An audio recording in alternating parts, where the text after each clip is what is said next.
right, so it is 1:30 and we are here for Lightning Talks B. So we are going to go in the order of Dr. Danielle Dickens first, then Dr. Cimona Hinton, then Dr. Angelita Howard, then Dr. Kenya Jones, and then Dr. Ivis King. I think that's the order in the slides. Can we make them full screen? Thank you, Dr. Washington, for having me. Once again, my name is Danielle Dickens. I'm a social psychologist and assistant professor at Spelman in the Department of Psychology. And this talk will be in collaboration with my colleague, Dr. Cheryl Talley, who's a full professor at Virginia State University. And so with this talk, we'll be focusing on using the phenomenological variant of ecological systems, PVES, to explore and understand the success of HBCUs in STEM education. Okay, next slide. Thank you. Okay, so with the center, we have what's called the HBCU STEM US Undergraduate Success Research Center, which is funded by the National Science Foundation. It's a 5-year grant, and the purpose of this center is to tell our story and to, as one of my colleagues stated, Alicia Thomas, who's a part of the center, is to drive the data as it relates to HBCU STEM education. I was about to ask. Can someone please mute their? Okay, good. And so the names listed here are the PIs on the center. And so the PVES is the main framework for this center. And it's a lot of different moving parts, but this figure here represents the center. So at the student level, we're measuring academic outcomes as it relates to HBCU STEM students across 25 HBCUs. Also looking at things such as mentoring and intersectionality of their identities in relation to their science identity. At a program level, we'll be looking at intervention programs such as science literacy and CURE, which is a course undergraduate research experience. And then also be looking at it at an institutional level of partnering with organizations such as CEQA to look at the institutional effectiveness as it relates to STEM education. Next slide. And so this framework, PVES, was created by Margaret Spencer in 1997, and she is an educational psychologist. She wanted to create a model that would counter the deficit model that she saw within literature as it relates to studying academic success among Black students. And so with this model, it looks at how individual students, or how individuals in particular, look at their perceptions of their own identities, how they're perceived by others, how they may experience stereotypes, and how that could impact how they cope with different stressors or challenges. And so when we think about the first part of this framework, is that it looks at the relationship between education influences and identity formation. Right? So with this model, it helps us understand not only the student, the teacher, how the teaching environment, the community can impact their academic outcomes, particularly within STEM. And then next, if we think about this, the biological, socio-emotional, and cognitive aspects, is that we have to recognize, right, that we are in this racialized context as it relates to really everything, but focusing on education, is that people come in with different risk and protective factors, right? And so, for instance, as Black students, or particularly Black women at Spelman, those identities may be protective factors, and in other institutions, they may be risk factors. Right?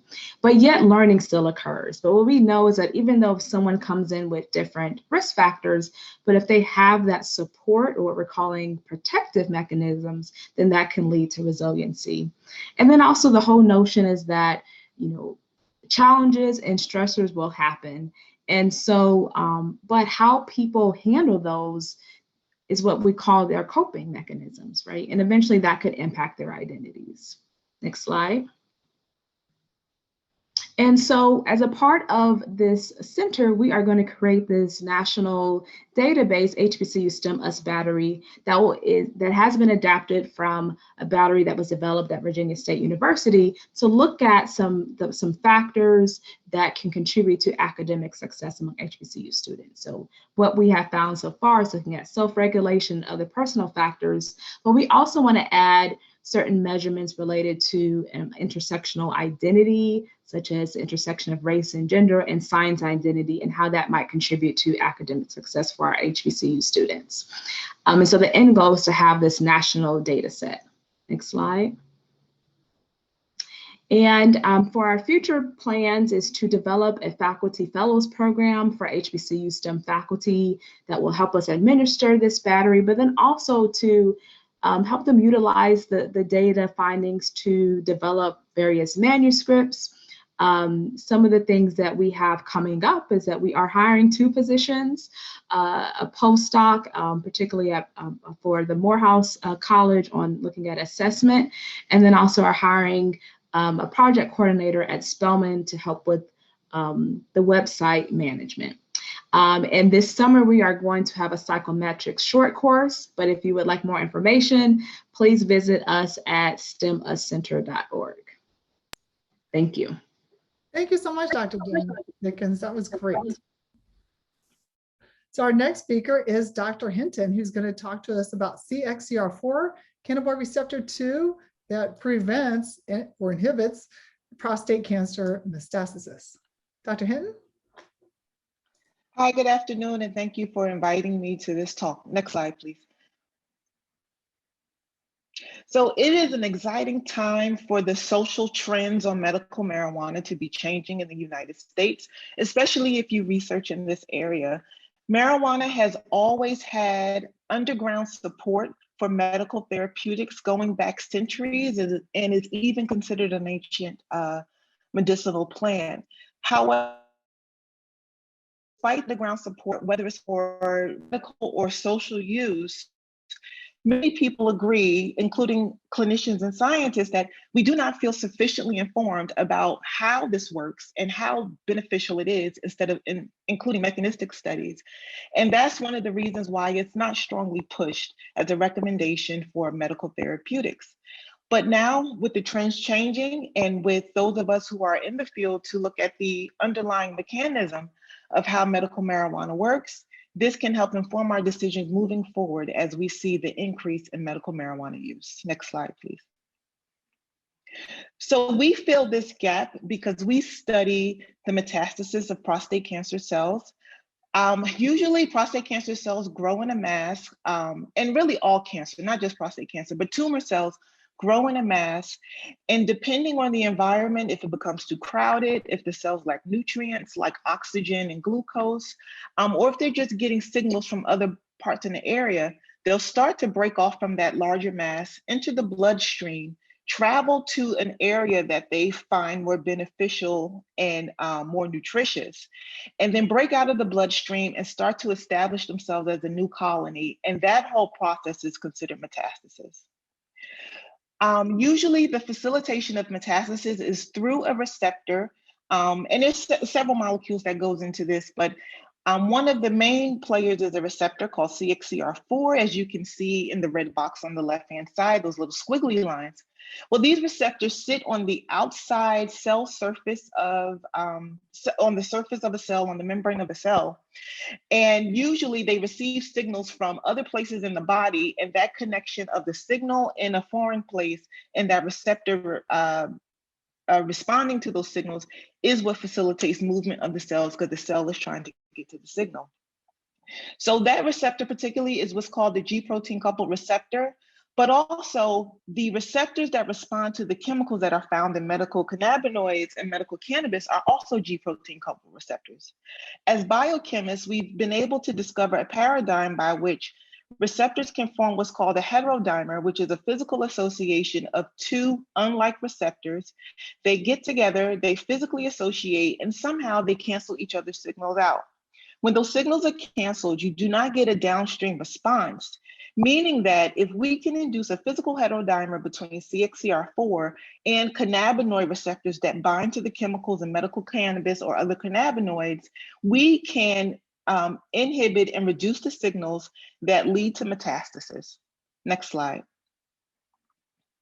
So over 2 manuscripts, we've been able to show that we have been able to induce this physical heterodimer, which is displayed in figure F, where you see this red punctate staining. And that staining is indicative of the picture in the lower right, where we saw that we had a physical heterodimer between CXCR4, the pro-metastatic receptor, and cannabinoid receptor 2, which is the receptor that responds to cannabinoid agonist. Next slide. So in addition to proving that biochemically and all the signals that go along with that, we also were able to show the physical manifestation of inhibiting those signals. So usually when CXCR4 is active, which is the top row, right picture, and the one that's in the inset, usually when CXCR4 is active, a cell will grow protrusions. They'll select polarity, meaning they'll select a direction, and they'll start to migrate towards the signals that encourage them to move. However, when we introduced the synthetic cannabinoids into our system, we did not see the cells move, but we also saw a change in the physical phenotype and the physical membrane, which is the bottom panel, the middle picture, and the far right picture, where you see the edges become more smooth, they become more rounded again. They no longer have polarity where the nucleus is more in the middle, and they tend to stay put, demonstrating that we've reduced the signals that lead to metastasis, but also likely that it is due to this physical heterodimer. Next slide. So what we've been able to show is that usually CXCR4, which we know over about 10 manuscripts that we've published, that CXCR4 encourages cells to move. But when we introduce these synthetic cannabinoids, and they're synthetic because cannabis is not legal in Georgia yet, when we introduce these synthetic cannabinoids into the cell, we were able to detect biochemically this physical relationship between the two receptors, but then also we were able to show that the signals that would happen between that receptors being activated and all of the downstream mechanisms were inhibited, and physically the cells did not move and they did not adopt a phenotype that is consistent with metastasis. Next slide. So how this translates to data science is that right now, since we've been able to show all of that on a cellular level, we are now at the stage where we're translating this into mice to see if this phenomenon is real in an intact mammal. Later, we will move on to the human approach to see if this is a real manifestation in humans, and then facilitate the discovery of a critical mechanism to suppress metastasis in human samples. Hopefully that we can move metastasis from a high lethal disease to a low and manageable disease. So when we start to move this into humans, we'll collect likely fresh primary tumor cells, metastatic tumor cells, and circulating tumor cells to see if we can stop metastasis on all levels.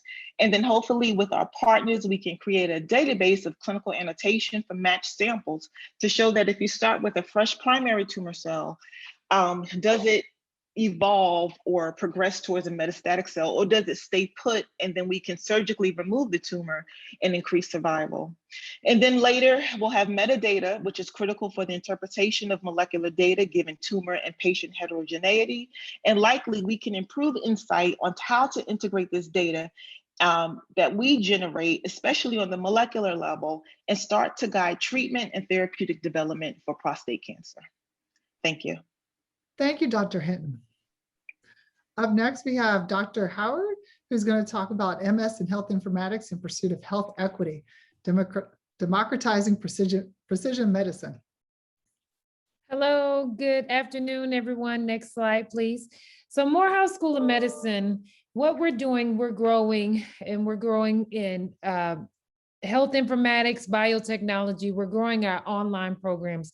And one of the newest programs that we have is our health informatics. Again, really thinking about precision medicine and what precision medicine looks like. And so I really want to extend the opportunity.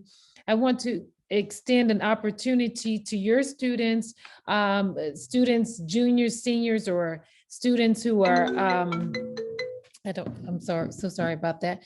Students who've completed their degree. Last year, we had a pipeline, and this pipeline program, it actually gave it, I don't know why the pipeline gave, I'm so sorry, my phone just keeps going crazy, but the pipeline, we were able to give over 300 people interviews for 55 spots. And what we did, it was a pipeline, it was a bridge program to the masters. And so this is what we're doing this year for the health informatics. Next slide.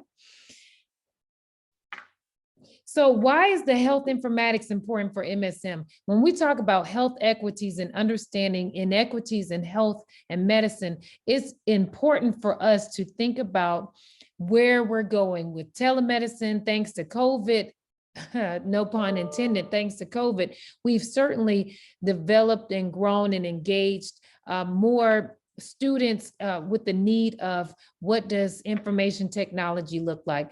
We know that this market will exceed over $100 billion in 2 years. So we want to make sure that we're training African-American students to really take hold of this space, this area.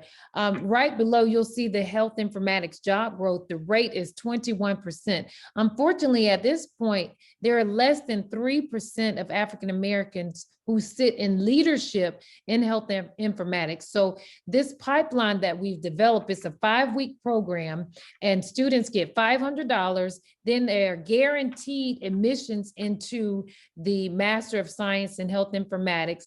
They also get $1,000 scholarship. So again, what we're doing is we're introducing and creating pathways for students to be able to take our health informatics program.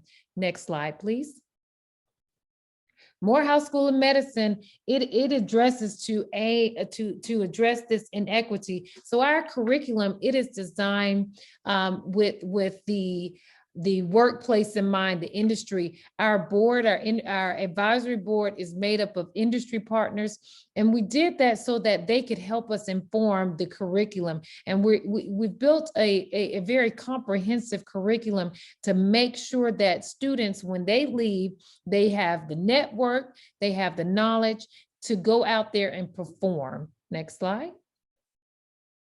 So here's an overview of the health informatics, the curriculum. We start off with this U.S. healthcare, value-based care, and then introduction to health informatics. And then we go into the clinical operations thinking, HIT, interoperability, semester 2. All of these courses are you take 2 courses every 8 weeks. So students are able to complete the program in 14 months. Again, this is the actual master's program, but the bridge program helps them bridge over. So that's 5 weeks, $500 they get stipend, and then they're automatically guaranteed admissions into the health informatics. And again, the way we set up the curriculum is so that it is comprehensive, but it allows students to have, if you look at like semester 3, term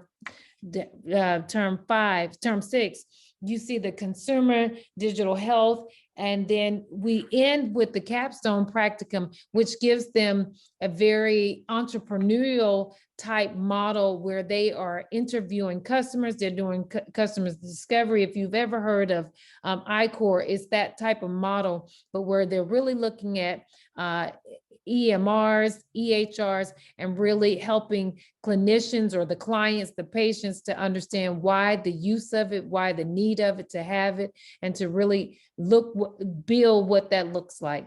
Next slide.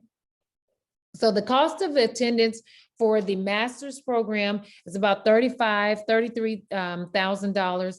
And we do have scholarships. If students come through the pipeline, then they're able to receive the money, the $500 scholarship. We're hoping students will come. Again, everything is all virtual, so it's 100% online. You can do it from anywhere, any institution, anywhere. Keep your job working full-time. And I am Angelita. Thank you. Thank you, Dr. Howard. Next up, we have Dr. King, who's going to talk about revisiting racial disproportionality in the foster care system. Dr. King? Good afternoon, everyone. I am Dr. King. I'm an assistant professor at the Whitney M. Young Junior School of Social Work at Clark Atlanta University. My area of interest is in child welfare issues, specifically on racial disproportionality. I teach issues in child welfare to undergraduate students, and in the fall, these students will engage in a data science project that explores racial disproportionality in foster care. Next slide. Racial disproportionality for African American children in foster care is a social phenomenon that is defined in the literature as an overrepresentation of African American children in the child welfare system compared to their representation in the general population. In 2008, a congressional hearing addressed this phenomenon. Researchers, advocates, social workers, other testimonies were presented that indicated the evidence of high rates of poverty, access to support services, decision-making biases by the child welfare staff, all related or correlated to the increase in racial disproportionality of minority children in foster care, specifically African American children. Well, the crisis continues, and in 2019, the number of children that entered foster care, you can see approximately 270,000 kids entered foster care. Of that number, there were approximately 115,000 children who were white. The remainder of that number were minorities, with 53,000 representing African Americans and another approximately 51,000 or 52,000 representing children who had Hispanic heritage. I'll also take note in that 18,000 of those children also were classified as mixed heritage. Those children, we'll make an assumption that they too had some levels of mixed heritage with African Americans or Hispanic children. In 2019, those students, those numbers mirrored that of the 2008 research that was started. Next slide. So our students will be looking at some research questions that will explore specifically African American families and how they are affected by child welfare services. The previous research indicated that low-income families are at high risk of being in the child welfare system. So that represented a lot of the research that was already done. We don't want to explore that. We want to look at something else. We want to look at something unique in the data. And I'm looking for them to explore families who are at risk of child welfare services with a high household income of $40,000 or more. Additionally, we want to concentrate on areas with families, African American families in cities such as Atlanta, specifically Atlanta because there is a consent decree here in Georgia. The Kenny A consent decree that was implemented in 2005 that governed how case managers did their work with families. We want to look and see if there's a correlation between that and racial disproportionality of African American children. We're also going to look at the impact that these placements of children in foster care with their kinship relatives and whether that has an impact on racial disproportionality in foster care as well. We'll look at this trend where over the last 10 years, between 2008 and 2012, they'll show that the numbers have decreased in child welfare. However, beginning in 2013, and 2018, the numbers started increasing again. And so we want to look at the data to see if racial disproportionality mirrored those same trends. Next slide. So our students will be using data science methodologies to explore this particular set of information. Yes. So yes, I'm sorry, I read the comments in the chat. Yes, this data does exist already. We'll be using existing data by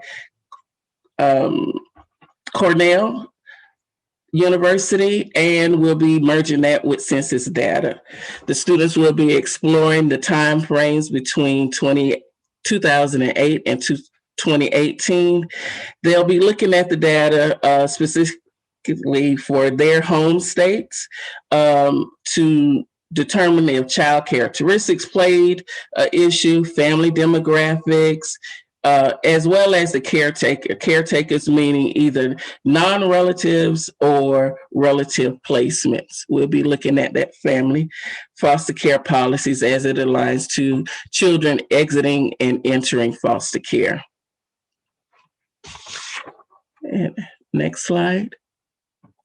So I'm looking for partnering with a data science. I have the experience as a clinician in child welfare. I have about 20 years of experience, so I have a good understanding of what is involved with the policies and procedures. We're looking for someone to partner with us that have data science and the mathematician and the modeling, all are welcome. So I welcome any feedback, comments, or suggestions on how we can get this project completed through data science methodologies. Thank you for your time. Thank you so much, Dr. Kang. And at this time, I'm going to turn it over to Dr. Kenya Jones. I'm not sure if she was able to, there she is, yes. So I'm going to turn it over to you. I don't know if you want to share your screens, or you can just share with us your presentation. And your presentation is on community health, a social work elective course's introduction to data science. Yes, thank you so much. I do have that abstract that we submitted, and so I wanted to just refer to that, but I did not have any slides. But I wanted to just come with my presentation to just, let me make sure I put my timer on.